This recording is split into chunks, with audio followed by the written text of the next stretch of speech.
नमस्ते विद्यार्थी मित्रों। न्याय इस कहानी में चातुर्य की बात है।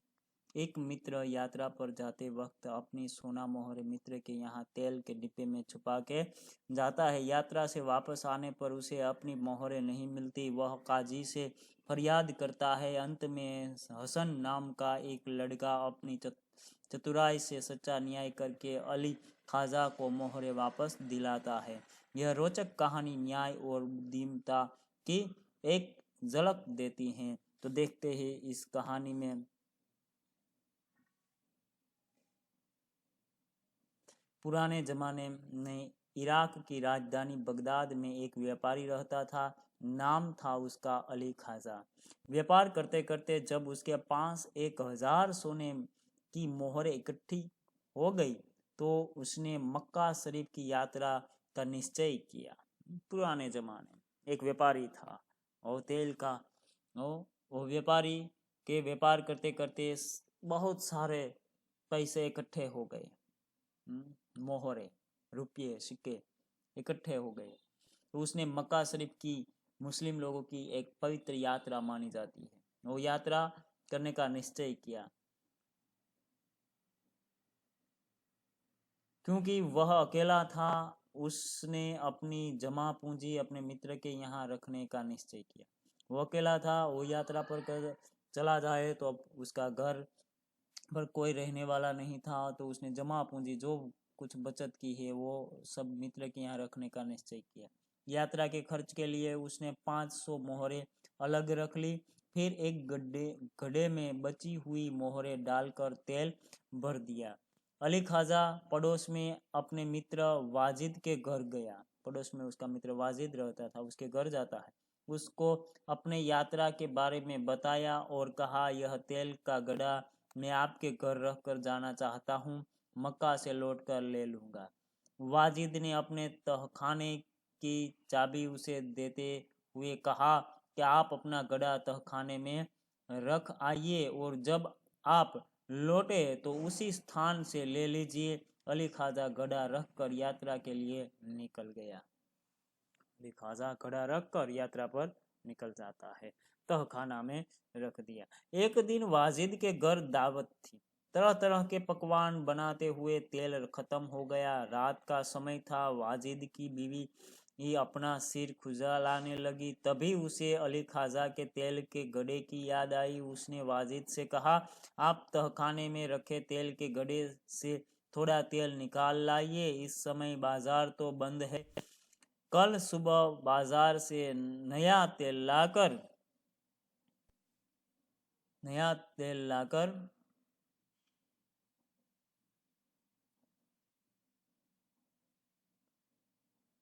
घड़े में भर देंगे। ख्वाजा आज रात ही आकर तो तेल नहीं मांगेगा। आओ, ऐसा वाजिद की पत्नी ने कहा।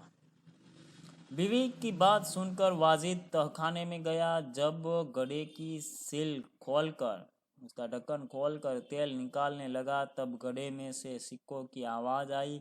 उसे लगा कि घड़े में तेल के नीचे कुछ है, इसीलिए उसने दूसरे बर्तन में सारा तेल निकाल लिया। उसने देखा कि घड़े में तो 500 सोने की मोहर है। 500 सोने की मोहर है। देखा उसने उन मोहरों को अपनी तिजोरी में छिपा कर रख दिया और तेल लाकर बीवी को दे दिया।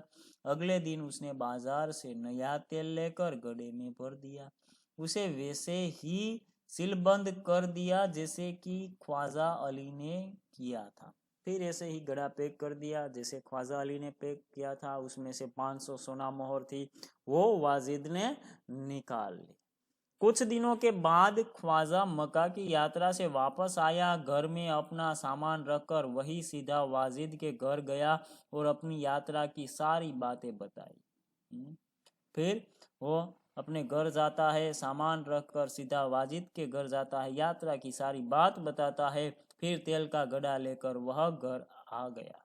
जब उसने घड़े का तेल निकाल कर देखा तो उसके पैरों तले जमीन ही खिसक गई। बहुत दुख हुआ। वह सिर पकड़कर बैठ गया क्योंकि घड़े में एक भी सोने की मोहर नहीं थी। वह सोचने लगा, अब क्या किया जाए? किसी को बताया भी तो नहीं था इसमें सोना मोहर है, किसी को कहे तो कोई मानेगा कैसे? वह उल्टे पांव जल्दी से वाजिद के घर गया और अपनी मोहरें मांगने लगा। वाजिद ने कहा कि सीलबंद तेल का गड़ा आपको उसी स्थान से मिला जहां आप रखकर गए थे। मैंने तो उसे हाथ भी नहीं लगाया। मैं कैसे मान लूं कि उसमें सोने के मोहर थी? दोनों मित्रों में कहासुनी होने लगी। दोनों का झगड़ा सुनकर आसपास के लोग इकट्ठे हो गए। उन्होंने जब झगड़े को बढ़ते हुए देखा तो ख्वाजा से कहा कि आप काजी अदालत में जाए, काजी की अदालत में जाए, वही आपके झगड़े को मिटा सकता है। ख्वाजा ने काजी की अदालत में अपनी बात रखी, परंतु पक्के सबूतों के अभाव में उसे वहां से निराश लौटना पड़ा। तब उसने बगदाद के खलीफा के यहाँ अपील की और न्याय मांगा। खलीफा ने उसकी अपील स्वीकार कर ली। खलीफा ने सारे मामले पर विचार करने के लिए कुछ समय मांगा। 1 सप्ताह बाद का समय सुनाई के लिए दिया गया। ख्वाजा और वाजिद की किस्सा अब प्रख्यात हो गया था, सबको मालूम हो गया।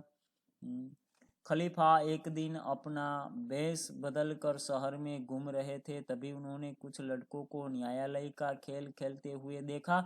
वह छिपकर उनका खेल देखने लगे। उन्होंने लगा कि जो लड़का न्यायाधीश बना है वह बड़ा समझदार है। वह जिस तरह न्याय कर रहा है बिल्कुल ठीक है। इसीलिए उन्होंने उस लड़के को अपने पास बुलाया और उसका नाम पूछा। लड़के ने कहा, मेरा नाम हसन है। खलीफा ने कहा, मैंने तुम्हारा खेल देखा, तुम बहुत समझदार हो, कल हमारे दरबार में आना। अगले दिन खलीफा के दरबार में अली ख्वाजा, वाजिद और हसन उपस्थित हुए। खलीफा ने हसन से कहा कि तुम इन दोनों के झगड़े का किस्सा सुनो और बताओ कि इनमें से कौन सच बोल रहा है। हसन ने दोनों की बातें ध्यान से सुनी। फिर उसने 2 तेलियों को बुलाया जो तेल निकालते हैं, तेल बेचते हैं, तेल का व्यापारी होता है। थोड़ी देर में 2 तेली आ गए। हसन ने उनसे कहा, आप इस घड़े के तेल की जांच कीजिए और बताइए इस घड़े में तेल कितना पुराना है। दोनों तेलियों ने बारी बारी से तेल को देखा, सूंघा और चखा, फिर अपना निर्णय दिया। घड़े का तेल 2 महीने पुराना लगता है, इससे ज्यादा नहीं। वे बोले, 2 महीने ज्यादा पुराना है। तेलियों की बात सुनकर वाजिद तो घबरा गया। अली ख्वाजा खुश होकर बोल पड़ा, हुजूर, मैं तो 6 महीने से पहले मक्का की यात्रा करने गया था, तभी मैंने तेल खरीदा था। तेलियों और अली ख्वाजा की बात सुनकर सबको वास्तविकता का ज्ञान हो गया। खलीफा को न्याय के लिए सबूत मिल गया था। खलीफा ने हसन को धन्यवाद दिया और वाजिद से कहा कि आपने अली ख्वाजा के घड़े से तेल और मोहरें निकाली है, आप उन्हें वापस कीजिए और चोरी और विश्वासघात के लिए अपराध की सजा भुगतिए। खलीफा ने हसन को बहुत सारा पुरस्कार दिया। खलीफा के दरबार में उपस्थित सभी लोगों ने हसन की सूझबूझ और न्याय की बड़ी बुरी प्रशंसा की। इस पाठ यहाँ समाप्त करते हैं। अस्तु विद्यार्थी मित्रों।